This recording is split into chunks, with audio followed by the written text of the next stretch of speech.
प्रणाम आप सभी को।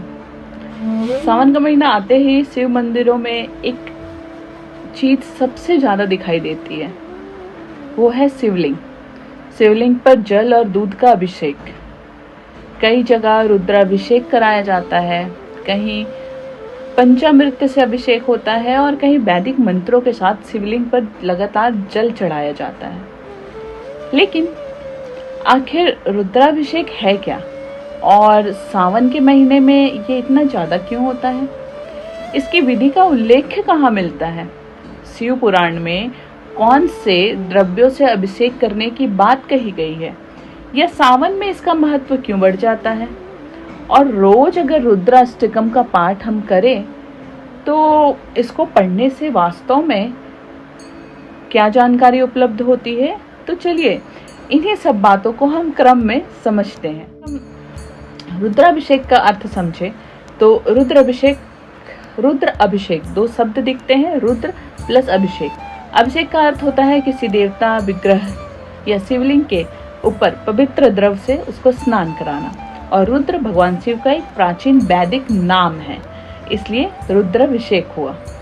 रुद्राभिषेक मूल रूप से रुद्र अर्थात शिव की उपासना में किया जाने वाला अभिषेक कर्म है। इसलिए आज अलग अलग मंदिरों और परंपराओं में रुद्राभिषेक की विधि अलग अलग होती जा रही है।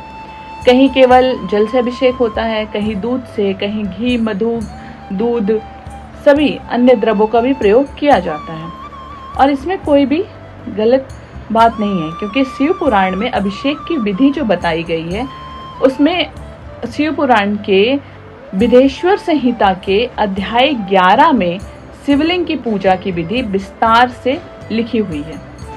इसी तरह से रुद्र संहिता के सृष्टि खंड में भी शिव पूजा और अभिषेक से संबंधित विधियां मिल जाएंगी। क्योंकि शिव पुराण मैंने पढ़े हैं तो उसमें जो विदेश्वर संहिता है उसके वर्णन में भगवान रुद्र को पहले जल से स्नान कराने के बाद गाय का दूध, दही, मधु और गन्ने के रस से अभिषेक कराने का उल्लेख बहुत अच्छे से लिखा हुआ।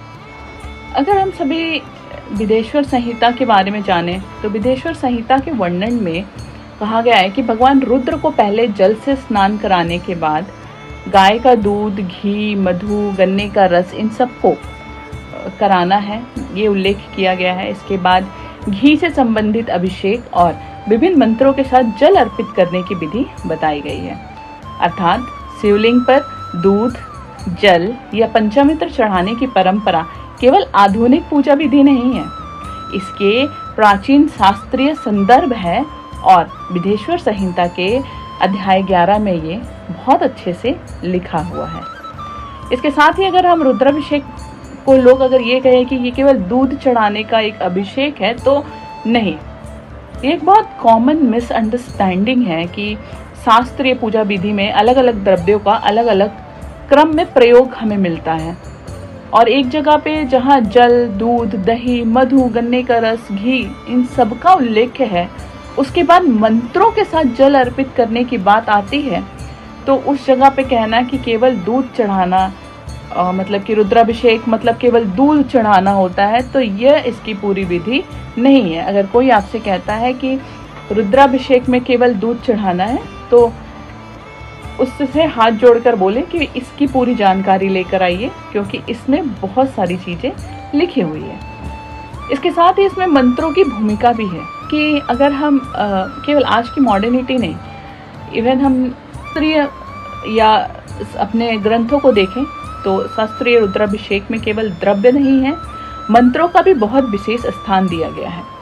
शिव पुराण में अभिषेक के दौरान विभिन्न मंत्रों के प्रयोग का उल्लेख मिलता है, जिसमें रुद्र गायत्री, पंचारी मंत्र और अन्य वैदिक मंत्रों को शामिल किया गया है। इसलिए पारंपरिक वैदिक रुद्राभिषेक में अभिषेक प्लस मंत्र प्लस पूजा विधि तीनों चीजों को जोड़कर बताया गया है। इसके साथ ही रुद्राभिषेक में बेलपत्र का भी बहुत महत्व है। जब बेलपत्र की बात आती है तो शिव पुराण की विदेश्वर संहिता में बेलपत्र की महिमा के लिए अलग अलग अध्याय मिलता है। यहाँ बेलपत्र को शिव से संबंधित और विशेष रूप से पूजनीय बताया गया है। एक स्थान पर यह भी कहा गया है कि यदि दूसरे फूल उपलब्ध ना हो तो बेलपत्र से शिव की पूजा की जा सकती है। इसके साथ एक और कहानी जुड़ी हुई है जिसमें पार्वती ने शिव की पूजा बेलपत्र से ही की थी, और जब वो दिया था, उन्होंने जल छोड़ दिया था, तो केवल बेलपत्र पर ही सरवाइव करी थी और बेलपत्र से शिव की पूजा करती थी। तो इसलिए भी बेलपत्र का महत्व माना जाता है, और इसलिए सावन में शिवलिंग पर जल के साथ बेलपत्र चढ़ाने की जो परंपरा है वो पौराणिक आधार पर भी हमें मिलती है। इसके साथ ही अब सवाल आता है कि सावन में रुद्राभिषेक इतना अधिक क्यों होता है, और दिनों पे तो हम नहीं करते हैं इतना ज़्यादा, बट सावन में हर किसी के घर, हर मंदिर में रुद्राभिषेक देखने को मिलता है। देखो, श्रावण यानी सावन हिंदू यानी कि ल्यूनर कैलेंडर का एक महत्वपूर्ण महीना है। अनेक भारतीय परंपराओं में इसे भगवान शिव की उपासना के लिए विशेष माना गया है, क्योंकि इस महीने में सावन सोमवार, जलाभिषेक, कांवड़ यात्री या यात्रा और शिव मंदिरों में विशेष पूजा बहुत व्यापक रूप से हमें देखने को मिलती है या जुड़ी हुई है। इसलिए सावन में रुद्राभिषेक की संख्या और धार्मिक गतिविधियां सामान्य महीनों की तुलना में बहुत बढ़ भी जाती है। लेकिन यह एक बहुत जरूरी बात हमें समझने की जरूरत है कि सावन में रुद्राभिषेक करना धार्मिक परंपरा है, इसे किसी वैज्ञानिक आवश्यकता के रूप में नहीं समझना चाहिए। ठीक है, क्योंकि चतुर्मास में सावन है, और चतुर्मास का मैंने आपको व्याख्या भी दी थी कि इस चतुर्मास में जब कुछ हम पुण्य काम, कुछ अच्छे काम नहीं हो रहे हैं तो लोग बहुत ज़्यादा समय अपने पूजा पाठ में बिताना चाहते हैं, और इसलिए भी सावन का महीना बहुत उपयोगी माना जाता है पूजा पाठ के लिए। दूसरा, ये बरसात का महीना है, बारिश, वर्षा, राइट। तो अभी जल की अधिकता भी बहुत ज़्यादा है धरती पे इस मौसम में, तो उसका यूज़ भी उसी तरीके से हो रहा है। बट इन सब के साथ एक और कहानी जुड़ी हुई है, समुद्र मंथन। जी हाँ, ये कहानी बहुत लोकप्रिय है। समुद्र मंथन से हलाहल विष निकलना, और शिव भगवान ने उसे अपने कंठ में धारण कर लिया। क्योंकि समुद्र मंथन क्यों हुआ था? अमृत के लिए। और अमृत निकलने से पहले क्या निकला? विष निकला, और उस विष को शिव ने अपने कंठ में धारण कर लिया, जिसकी वजह से उनका नाम नीलकंठ भी पड़ा। शिव को हम नीलकंठ भी कहते हैं क्योंकि उन्होंने विष को अपने गले में रोक लिया था, और इसलिए उनका नीला पड़ गया था पूरा शरीर, और भोलेनाथ नीले भी दिखते हैं, तो विष की वजह से वो नीले दिखते हैं, और उन्होंने कंठ में अपना विष रखा है, इसलिए उनका नाम नीलकंठ है। लोकप्रिय परंपरा में शिव पर जल चढ़ाने को इस कथा से जोड़ा जाता है कि चूँकि शरीर नीला पड़ गया था, जहर था शरीर में, अपने गले में रोक रखा था इसे, तो जब जल हम अर्पित करते हैं तो उससे उनको ठंडक मिलती है। चलिए अब आते हैं रुद्राष्टकम पर। जी हाँ, रुद्राष्टकम शिव पुराण में मेंशन नहीं है, ये शिव पुराण का भाग भी नहीं है। रुद्राष्टकम को श्री गोस्वामी तुलसीदास जी ने अपनी शिव स्तुति में लिखा है, ये उनकी शिव स्तुति है, और ये रामचरितमानस के उत्तर कांड में आती है।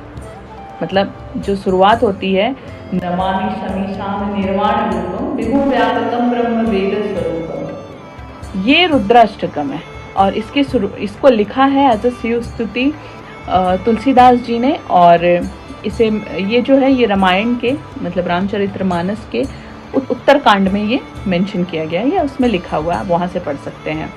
रुद्राष्टकम में भगवान शिव के निराकार, सर्वव्यापक और विभिन्न स्वरूपों की स्तुति की गई है। अगर आप इसे पूरा पढ़ेंगे तो यही आपको मिलेगा।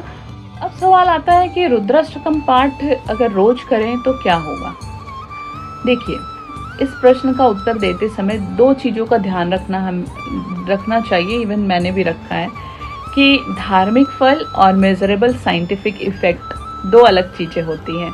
रुद्राष्टकम का स्रोत जो है, इसका नियमित पाठ शिव उपासना की डिवोशनल प्रैक्टिस है। लेकिन अगर इसके बारे में यह दावा किया जाए कि रुद्राष्टकम पढ़ने से निश्चित रूप से बीमारी ठीक होगी, या इससे धन की प्राप्ति निश्चित होगी, या हर समस्या आपकी समाप्त हो जाएगी, तो इन दावों के लिए रुद्राष्टकम स्पेसिफिक साइंटिफिक एविडेंस उपलब्ध नहीं है। हाँ, मंत्र जाप और मंत्र बेस्ड मेडिटेशन पर रिसर्च हुई है। एक सिस्टमैटिक रिव्यू और मेटा एनालिसिस में मंत्र बेस्ड मेडिटेशन से एंजाइटी, स्ट्रेस और कुछ अन्य मेंटल हेल्थ जो होते हैं वो उसके आउटकम्स में स्मॉल टू मॉडरेट इम्प्रूवमेंट देखा गया है। हालांकि रिसर्चर्स ने एविडेंस की लिमिटेशन और लॉन्ग टर्म स्टडी की कमी भी बताई है इस जगह पर, लेकिन फिर भी इससे इस तरह समझना ज़्यादा सही होगा कि रुद्राष्टकम का नियमित पाठ धार्मिक साधना है और चैंटिंग मंत्र बेस्ड एक प्रैक्टिस है जो साइकोलॉजिकली इफेक्ट पर आपके इफेक्ट करेगी। साइकोलॉजिकली आप थोड़े शांत हो जाएंगे, एंजाइटी खत्म हो जाएगी, स्ट्रेस खत्म हो जाएगा, फोकस बढ़ जाएगा। और हमें अल्टीमेट फोकस ही तो बढ़ाना है, स्ट्रेस फ्री ही तो होना है। जैसे ही फोकस बढ़ेगा वैसे ही हमारे काम में मन लगेगा और उससे आप अपने अच्छे काम कर सकते हैं। तो ये रहा ओवरऑल रुद्राभिषेक। रुद्राभिषेक एक धार्मिक रिचुअल है। इसके धार्मिक फल जैसे पुण्य, शिव की कृपा, मनोकामना की पूर्ति शास्त्रीय धार्मिक फ्रेमवर्क में वर्णित की गई है ये सारी चीजें, लेकिन इसे क्लिनिकल साइंस की तरह मेजर नहीं किया जा सकता है। इसलिए रुद्राभिषेक को मेडिकल ट्रीटमेंट, डिजीज क्योर या साइंटिफिकली प्रूवन थेरेपी कहना सही नहीं होगा।